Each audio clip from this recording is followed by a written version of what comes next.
بسم اللہ الرحمن الرحیم۔ انسان کی حقیقت سیریز 5۔ جواب دہی یعنی اکاؤنٹیبلٹی۔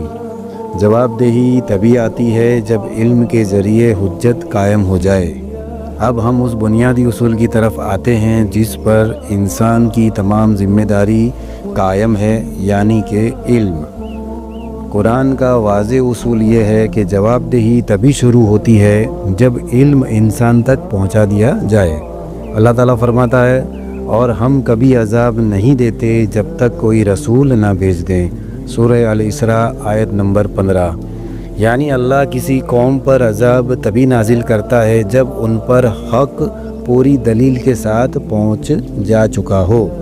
اس سے ثابت ہوتا ہے کہ علم اور پیغام کا پہنچنا جواب دہی کی بنیاد ہے۔ رسولوں کا مقصد یہی ہے۔ اللہ تعالیٰ ارشاد فرماتا ہے، ہم نے رسول بھیجے خوشخبری دینے والے اور ڈرانے والے، تاکہ رسولوں کے آنے کے بعد لوگوں کے پاس اللہ کے سامنے کوئی حجت باقی نہ رہے۔ سورہ النساء آیت نمبر 165۔ اس آیت سے واضح ہوتا ہے کہ جب رسول آتے ہیں تو وہ حق اور باطل کے درمیان امتیاز پیدا کر دیتے ہیں، یعنی کہ کیا صحیح ہے کیا غلط ہے۔ اس کے بعد کوئی یہ نہیں کہہ سکتا ہمیں تو معلوم ہی نہ تھا۔ علم صرف معلومات کا مجموعہ نہیں بلکہ ایک بھاری امانت اور ذمہ داری بھی ہے۔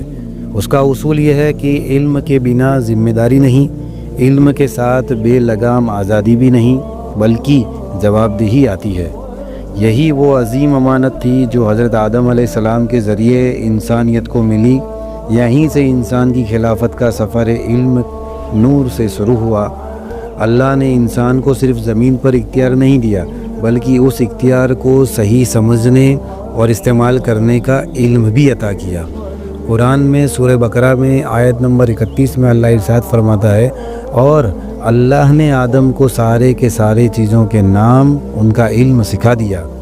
اللہ تعالیٰ نے آدم علیہ السلام کو اسماء، معرفت اور معانی یعنی چیزوں کی حقیقت اور ان کا مقصد سکھایا۔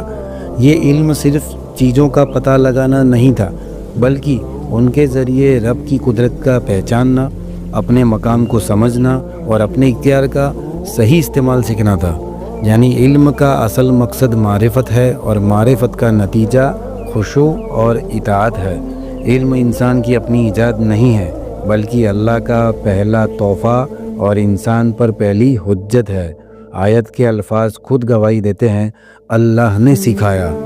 علم وہ روشنی ہے جہاں سے انسانی خلافت کا عظیم سفر شروع ہوتا ہے، اور یہی اس کی ذمہ داری کا پہلا منزل ہے۔